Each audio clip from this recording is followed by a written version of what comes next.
오늘은 저희들이 이사야 55장 1절서부터 우리 9절에 있는 말씀 가지고 하나님의 초청에 응답하는 자가 은혜 받는다 라는 제목으로 말씀을 전하겠습니다. 이사야서 55장 말씀은 하나님께서 이 말씀을 듣는 우리에게 하나님께와 함께하는 그 행복이 얼마나 풍성하신가 약속하시고 있는데, 오늘 여기 1절 말씀을 보면은 이렇게 말합니다. 오라 너희 모든 목마른 자들아 물로 나오라 나오라 라고 말씀하고 있죠. 그리고 돈 없는 자도 어떡하라고? 오라 라고 말씀하고 있습니다. 여기 와서 오라 라고 말씀하셨는데, 이 오라는 말은 뭐냐? 나오라 라는 말은 뭐냐? 하나님께서 초청하시는 거예요. 초청하시는 거예요. 여기서 물이라는 말이 있는데, 이 물이라는 말은 뭐냐? 하나님과의 관계가 깨어져 근본적으로 공허한 심령을 충족시켜 줄 수 있는 성령과 성령을 통한 새 생명의 은총을 얘기하고 있습니다. 그래서 이 목마른 사람들이 하나님 앞에 와서 하나님께서 준비해 주시는 그러한 복을 어떻게 받아 가져라 라는 말씀입니다. 예수 그리스도는 사마리아 여인에게 자신이 주는 물을 마시는 자마다 영원히 목마름을 느끼지 않을 것이다. 요한복음 4장 14절에서 말씀하셨습니다. 그리고 요한복음 7장에 보면은 초막절 끝날에 예수님께서 말씀하신 내용이 나오는데, 어떤 말씀을 해주셨느냐? 자기에게 와서 마시는 자는 어떻게 해요? 그 배에서 생수의 강이 흘러나리라 말씀하셨습니다. 와서 마시면은 그 배에서 뭐가 흘러날 것이다? 생수의 강이 흘러날 것이다. 하나님이 초청하시는데 거기에 내가 응답하면은 하나님께서 준비하신 뭐를 주신다? 은혜를 주신다라는 사실입니다. 한번 따라서 해봅시다. 하나님의 초청에 응답하는 자가 은혜 받는다. 네, 이게 성경의 진리입니다. 하나님의 초청에 내가 응답할 때 하나님께서 예비하신 은혜를 주신다. 창세기서부터 계시록까지 계속해서 우리에게 말씀하고 있는 내용입니다. 그러면은 오늘 이사야서 55장 통해서 하나님의 초청에 응답하는 자가 은혜를 받는다라고 말씀했는데, 1절과 2절을 통해서 찾아볼 수 있는 주제가 있는데, 그것은 바로 뭐냐? 은혜 베푸실 때 포도주와 젖을 사야 된다라는 것입니다. 이것도 한번 따라서 해봅시다. 은혜 베푸실 때 포도주와 젖을 사라. 하나님의 말씀이, 하나님이 초청하시잖아요. 초청하셨을 때 내가 하나님 앞에 나아갑니다. 그냥 나아가는 것으로 끝나지 말고 거기 가서 어떻게 합니까? 돈 없이 값 없이 와가지고 포도주와 젖을 뭐해라? 사라 라고 말씀하고 있습니다. 우리가 1절서부터 7절까지 쭉 읽어보면은 명령형이라는 단어들이 많이 나와요. 미완령 동사들이 나와요. 몇 번이나 나오느냐? 제가 찾아봤더니 12번이나 사용되어져 있어요. 이것은 바로 뭐냐? 하나님께서 나오라고 초청을 하실 때 우리들은 어떻게 해요? 능동적으로 하나님 앞에 계속해서 나가서 하나님의 초청에 응해야 된다라는 사실입니다. 한번 따라서 해봅시다. 능동적으로 계속해서 하나님 앞에 나가 은혜를 받아라. 예. 여기 미완료형이라는 것이 무엇입니까? 완료되지 않았다는 거예요. 하나님이 나에게 명령을 하시는데 우리는 계속해서 오늘 주일도 하나님 앞에 나와서 은혜를 받고, 다음 주일도 하나님 앞에 나가서 은혜를 받고, 우리는 계속해서 우리가 하나님 앞에 갈 때까지 계속해서 건강이 허락되는 한 나와서 하나님께서 예비해 주신 은혜를 받는 주인공이 되어야 된다라는 사실입니다. 하나님은 원치도 않는 자에게 구원의 은혜를 주시는 분이 아니십니다. 자신의 무가치함과 하나님의 구원의 무가치를 인정하고 자신의 죄를 회개하고 이를 진심으로 감사하고 받아들이는 자에게 하나님께서는 긍휼하심과 용서의 은총을 베풀지, 예수님 앞에 나가서 그분이 주시는 그 은혜가 뭐야? 거부하고 그건 가치가 없어 여기는 사람에게 하나님께서는 은혜를 주시는 게 아니에요. 우리들도 오늘 이곳에 나왔지 않습니까? 나왔을 때 우리 마음은 어떤 마음이 되어야 되겠습니까? 예수님께서 십자가 달려서 죽으시면서까지 주시는 그 은혜 정말 가치 있습니다. 나에게는 정말로 필요한 은혜입니다. 이렇게 사모하는 심령으로 나와서 예배 드리기를 우리 하나님은 원하신다라는 사실입니다. 그런데 은혜를 베풀기 위해서 초청하실 때 우리 하나님은 뭐라고 말씀하십니까? 1절 중반절에 보면 이렇게 말씀합니다. 돈 없는 자도 와라. 돈 없는 자도 오라 라고 말씀하십니다. 하나님이 주시는 새 생명의 은총을 받기 위해서는 대가를 지불할 필요가 없다는 사실입니다. 여기서 돈이라는 것을 여기 히브리어로 보면 카체프라는 단어를 썼는데 이것은 은을 뜻합니다. 옛날에는 돈이라는 것이 만들어져 있지 않기 때문에 은을 달아가지고 화폐에 구실을 했습니다. 그래서 은을 주고서 물건을 사고, 그리고 상인들은 은을 바꿔서 물건을 내주지 은을 받지 않고 누가 물건을 내주는 상인들이 어디 있겠습니까? 그리고 물건을 파는 상인들은 뭘 벌기 위해서 일을 합니까? 돈을 벌기 위해서 일을 하는 거예요. 그런데 우리 하나님께서는 돈을 벌기 위해서 오라고 하신 것이 아니고 그냥 값없이 와가지고 돈 없는 자가 와가지고 이 하나님께서 주시고자 하는 하나님께서 계획하신 그러한 은혜를 어떻게 해요? 받으라는 거예요. 하나님은 구원의 은총을 돈을 주고 사라고 요구하지 않으십니다. 이처럼 대가 없이 주시는 것은 대신해서 이미 값을 치르신 자가 있기 때문입니다. 대신해서 값을 치르신 자가 누구십니까? 예수 그리스도십니다. 예수 그리스도께서 자신의 핏값으로 친히 그 생명을 사서 우리에게 주셨기 때문에 우리는 그 생명을 얻은 데 대한 값을 치를 필요가 없습니다. 이건 아멘이고 할렐루야입니다. 1절 하반절에 보면은 뭐라고 그러느냐? 돈 없이 값 없이 와서 포도주와 젖을 사라 합니다. 여기 사라라는 말은 뭐냐? 정당한 가치에 해당하는 돈을 주고 구매하는 것을 얘기하고 있습니다. 하나님은 돈을 주고 사라는 명령어를 사용하시지만은 동시에 돈을 지불하지 말고 그것을 사라고 말씀하십니다. 이건 역설적 어법이거든요. 이렇게 역설적 어법을 사용한 것은 하나님은 은혜로 값없이 주시지만은 그것은 너무나 어떠하기 때문에 소중하기 때문에 가치 있는 것이기 때문에 라는 것을 일깨워 주고 있습니다. 메시아이신 예수께서 자신의 죽음으로 사신 그 무한한 가치를 지닌 생명을 우리에게 돈 없이 값없이 주신 것입니다. 1절 상반절에 여기 물로 표현되어 있지 않습니까? 1절 하반절에는 뭐로 표현되어 있습니까? 포도주와 젖으로 바꾸어서 표현하였습니다. 물이 넘치는 생명의 상징이라고 한다면은 포도주는 기쁨의 상징입니다. 이스라엘 백성들이 포도주를 마시잖아요. 그 기쁨의 상징이에요. 젖이 있지 않습니까? 젖은 풍요로움의 상징입니다. 부요의 상징입니다. 하나님께서 이스라엘 백성을 출애굽시킬 때 뭐라고 말씀하면서 출애굽시켰습니까? 젖과 꿀이 흐르는 가나안 땅을 너희에게 주겠다 하면서 이스라엘 백성을 이끌고 광야 40년 통해서 가나안 땅으로 이끄셨습니다. 이때 젖이라는 말은 뭐냐? 부요함, 풍요, 이것을 말하고 있습니다. 그러나 이스라엘 자손은요, 어떻게 했습니까? 젖과 꿀이 흐르는 땅으로 인도하겠다고 했지만은 광야 40년을 지나면서 어떻게 했어요? 범죄했어요. 하나님을 떠났어요. 그래서 하나님께서 예비하신 그 풍요로움을 받지 못했다라는 사실입니다. 하나님은요, 자신의 구원 초청을 받아들이는 자에게는 그 풍요로움을 약속하고 또 주시지만은 그 풍요로움을 받아들이지 않는 자에게는 하나님께서 주시지 않음을 알 수가 있습니다.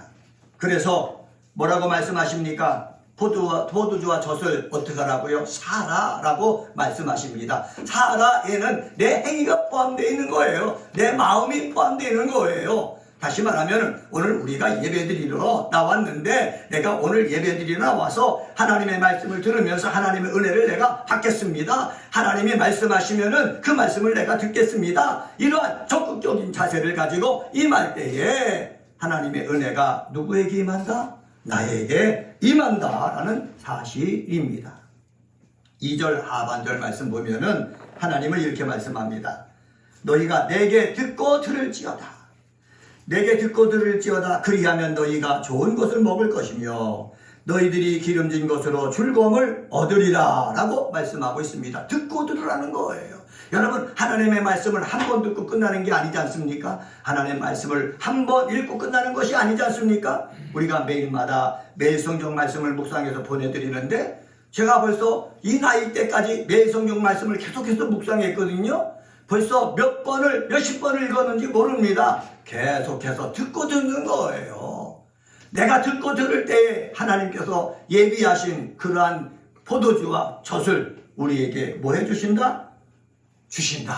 주신다는 거예요. 그런데 듣고 듣는 것은 그냥 귀로만 듣는 것을 뜻하지 않습니다. 듣고서 내 마음속에 심겨져 가지고 내가 말로 나오고 행동으로 옮기는 것까지 후연하고 있다라는 사실입니다. 그런데 우리가 왜 포도주와 젖을 사지 못합니까? 듣는데 행동으로 옮기지 않았기 때문에 그렇습니다.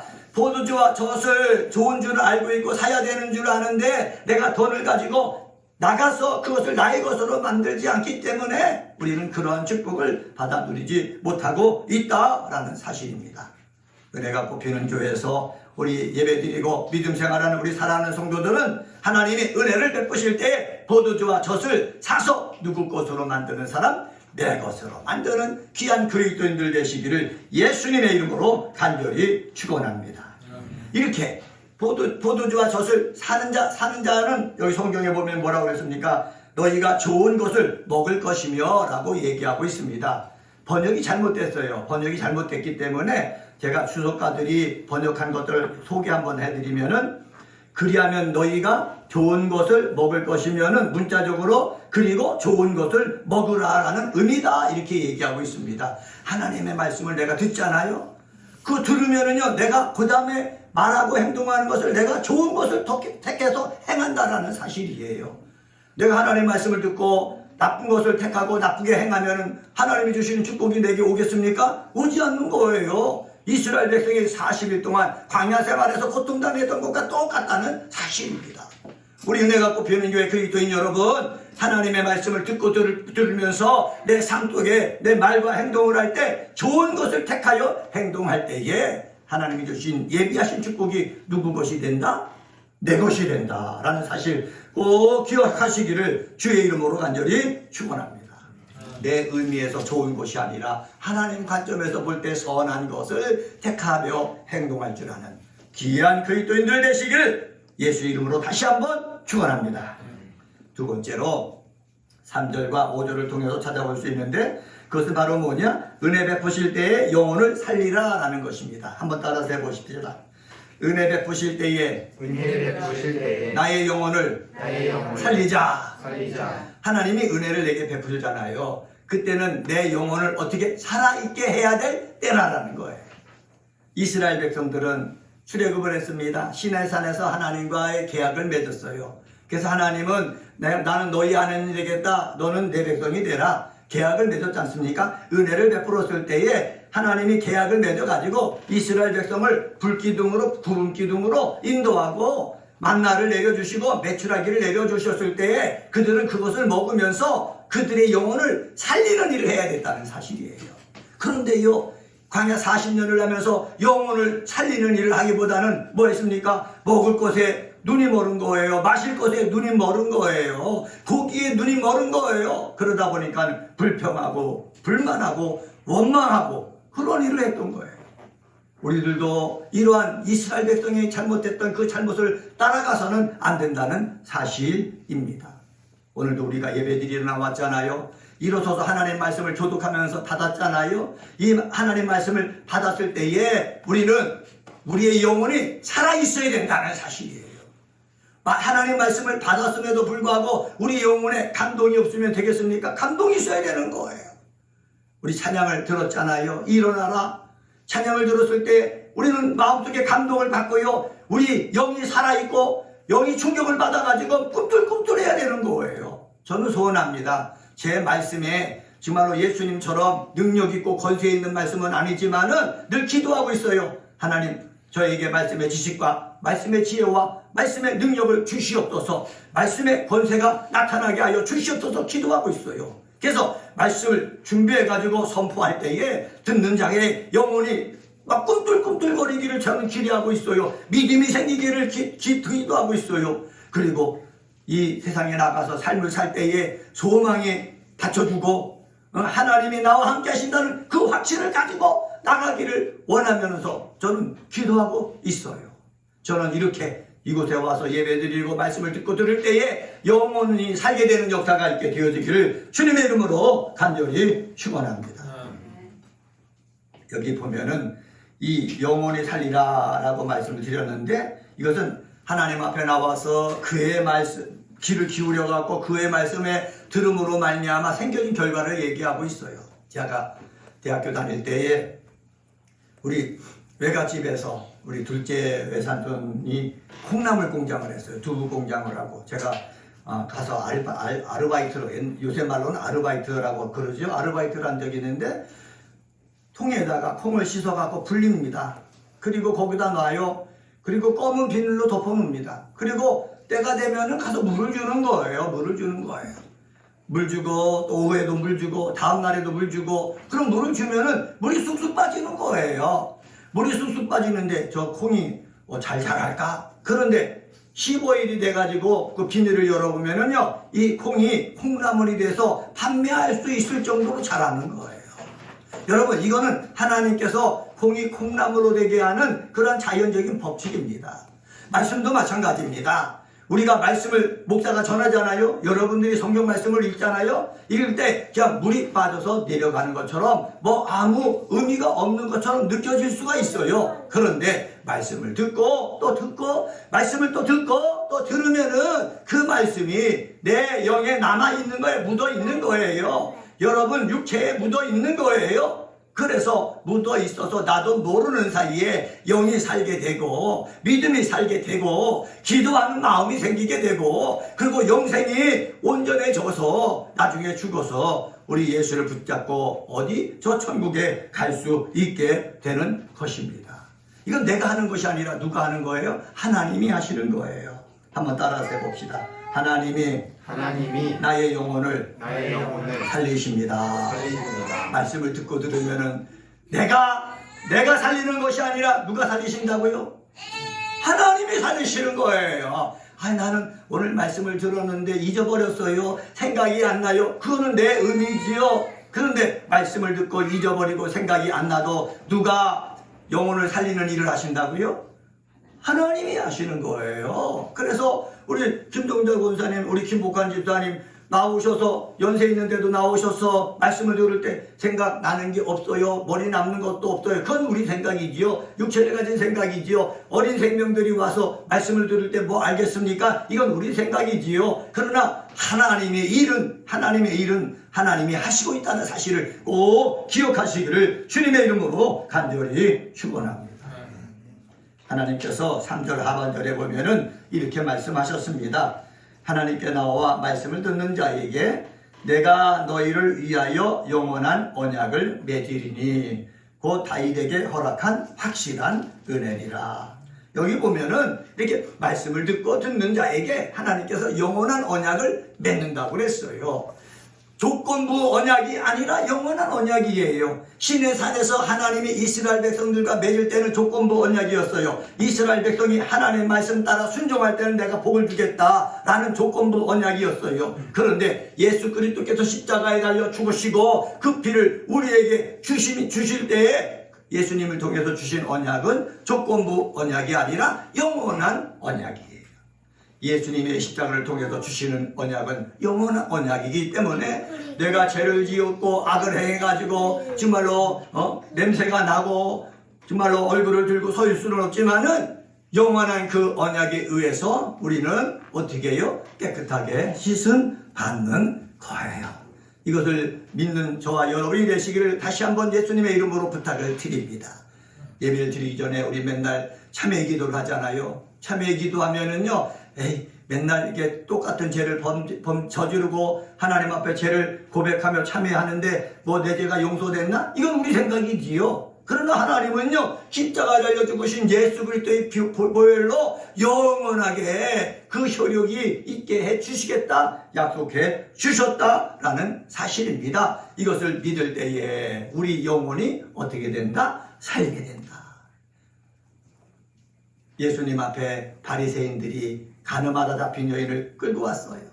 율법에는 가늠하다 현장에서 잡힌 여인은 돌을 들어 쳐서 죽이는 거예요. 예수님이 사랑의 사람 아닙니까? 예수님의 입으로 통해서 이 여인을 돌로 쳐 죽여라, 이 소리를 듣고 싶은 거예요. 그런데 예수님은 그 소리를 하지 않지 않습니까? 너희 중에 먼저 죄 없는 자가 돌을 들어서 치라고 말씀을 하셨잖아요. 땅에 글을 쓰셨잖아요. 그 일을 듣고 사람들이 양심의 가책을 받아서 다 떠났다고 말씀했습니다. 예수님이 그 여인에게 뭐라고 말씀합니까? 다시는 똑같은 죄를 범하지 말라 하면서 보내주시잖아요. 여러분, 예수님은요, 우리의 영혼을 어떻게 하신다? 살리신다. 이것을 믿으시길 바랍니다. 세상에서 실패하고 낙심했다고 나를 죽이지 말고, 정말 포기하지 말고, 하나님은 내 영혼을 살리신다. 이 믿음 갖고 이 험한 세상에서 승리하는 우리 그리스도인들 되시기를 예수의 이름으로 간절히 축원합니다. 세 번째로 6절서부터 9절을 통해서 찾아볼 수 있는데, 은혜를 베푸실 때 돌아와 은혜를 받아야 됩니다. 한번 따라서 해봅시다. 돌아와 은혜를 받으라. 하나님이 날마다 은혜를 베푸시는 것이 아니에요. 우리 어르신들이 얘기하죠. 우리 사람들이 삶을 살아나갈 때에 기회가 3번 정도는 온다. 기회가 왔을 때 그 기회를 잡아야 우리의 삶이 든든해진다. 어르신들이 얘기하는 거예요. 기회가 날마다 오면 얼마나 좋아요. 날마다 오면 오늘 실패하면 내일 또 있고, 내일 실패하면 모레가 있기 때문에, 그런데 그 기회가 인생 중에서 많이 오지 않는다는 사실입니다. 그래서 6절에 보면은 뭐라고 말씀하시느냐? 이렇게 말씀합니다. 6절 말씀 같이 한번 읽습니다. 6절입니다. 시작. 너희는 여호와를 만날 만한 때에 찾으라. 가까이 계실 때에 그를 부르라. 이거는 기회가 날마다 있는 것이 아니라 여호와를 만날 만한 때에 찾으라는 거예요. 가까이 계실 때에 뭐 하라는 거예요? 부르라는 거예요. 하나님이 기회의 문을 내 앞에 열어놨을 때에 그때 하나님을 만날 기회고, 하나님을 찾을 기회고, 하나님께서 준비해 주신 그 복을 누구 것으로 만들 때라고요? 내 것으로 만들 때입니다. 사랑하는 은혜가 꽃피는 교회 그리스도인 여러분, 여호와를 만날 만할 때에 가까이 계실 때에 부를 줄 아는 믿음의 사람이 되어지기를 주님의 이름으로 간절히 축원합니다. 여기 가까이 계실 때 부르라 라는 내용이 있지 않습니까? 가까이 계실 때에 그를 부르라. 기회가 주어졌을 때 이를 놓치지 말고 반드시 하나님께 나아가야 함을 이사야를 통해서 하나님께서는 어떻게 거듭 강조하시는 거예요. 가까이 계신다. 공간의 의미를 얘기하잖아요. 지금 우리는 공간 속에서 가까이 있지 않습니까? 공간의 의미를 얘기하는 것이 아니라 뭐를 얘기하는 것입니까? 이것은 하나님께서 모든 사람에게 구원을 초청하실 그때에 우리가 나가야 된다. 하나님께서 너 예수를 믿어서 구원받아서 하나님의 자녀가 되라 이렇게 말씀하실 때에 그때 아멘하고 나가야지. 그것이 내게 복이 되는 것이지, 하나님이 말씀하고 초청하는데도 나가지 않고 반응을 보이지 않으면은 그 복음은 누구 것이 되지 않아요? 내 것으로 되지 않아요. 이스라엘 백성들이 출애굽을 할 때에 10가지 재앙을 내렸잖아요. 하나님께서 모세를 통해서 9가지 재앙을 먼저 내리셨는데, 여러분 9가지 재앙을 내리시면서 우리 하나님은 철회를 하셨어요. 다시 회복시켜 주셨어요. 이렇게 철회를 하면서 회개할 것을 기회를 주셨지만은 이 바로가 그 기회를 잡지 못했잖아요. 잡지 못하니까 어떤 일이 벌어졌습니까? 10번째 재앙, 장자의 죽음의 재앙이 일어나니까는 장자들이 다 죽어나가는 거예요. 가문을 이어나갈 사람들이 다 죽어나가는 거예요. 동물들도 먼저 태어난 것들은 다 죽어나가는 거예요. 여러분, 죽음이란 절망적인 재앙을 우리 하나님께서 내리신 거예요. 이러한 사례를 우리에게 소개하고 있는 것은 무엇입니까? 하나님께서 은혜를 베푸시기 위해서 열어놓을 때가 있는가 하면은 그 은혜의 문을 닫아버릴 때가 있다는 것을 보여주신 거예요. 그래서 우리는 하나님이 나에게 은혜 베풀어 주실 그 문을 열어놨다. 그럴 때는 어떻게 해요? 가서 은혜를 내 것으로 만들어야 되는 거예요. 하나님이 물질을 주실 때는 그 물질을 내 것으로 만들어야 되는 거예요. 하나님께서 세상에 나가서 인정받고 정말로 높아지도록 할 기회를 줬을 때 그 기회를 누구 것으로 만들어라? 내 것으로 만들어라. 이러한 믿음의 사람이 되어지기를 예수님의 이름으로 간절히 축원합니다. 7절 말씀 한번 보시면은 7절에도 이런 말씀이 있습니다. 같이 한번 읽습니다. 시작. 악인은 그의 길을, 불의한 자는 그의 생각을 버리고 여호와께로 돌아오라. 그리하면 그가 긍휼히 여기시리라. 우리 하나님께로 돌아오라. 그가 너그럽게 용서하시리라. 여러분, 이게 하나님 말씀이에요. 내가 깨닫고서요 하나님 앞에 돌아가면은 하나님께서는 어떻게 한다고요? 긍휼히 여겨주시는 거예요. 하나님께서는 어떻게 해요? 너그럽게 용서해 주시는 거예요. 은혜의 때 하나님이 팔을 벌리고 계실 때에 긍휼히 여겨주시고 너그럽게 용서해 주시는 것이지, 심판하실 때 내가 가면은 하나님이 긍휼히 여겨주시고 용서해 주십니까? 아니에요. 그때는 단호하게 심판하신다는 거예요. 예수님께서 탕자의 비유를 얘기해 주셨지 않습니까? 탕자가요 아버지의 재산을 달라고 해가지고 가서 어떻게 해요? 다 날려버렸어요. 그럴 때 아버지는요 기다리고 있는 거예요. 이 탕자가 돌아오기를. 모든 것을 다 날려버리고 고생하고 있는 아들을 생각하면서 날마다 쳐다보고 있는 거예요. 이 아버지가 날마다 기다리고 쳐다보고 있을 때에 돌아가면은 아버지는 긍휼히 여겨주시고 용서해 주시고 다시 회복시켜 주신다. 그것이 영적인 법칙이에요. 은혜가 꼽히는 교회 그리스도인 여러분은 하나님께서 마음을 열고 우리를 기다리실 때 가서 하나님이 베푸시는 것을 받아 누리는 믿음의 사람이 다 되어야 될 줄 믿습니다.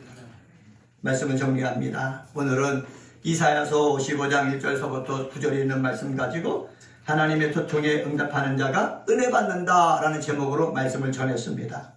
은혜 베푸실 때에 포도주와 젖을 사는 자가 되어야 됩니다. 은혜 베푸실 때에 내 영혼을 살리는 자가 되어야 되는 것입니다. 은혜 베푸실 때에 돌아와서 하나님께서 준비해 주신 그 은혜를 받아야 되는 것입니다.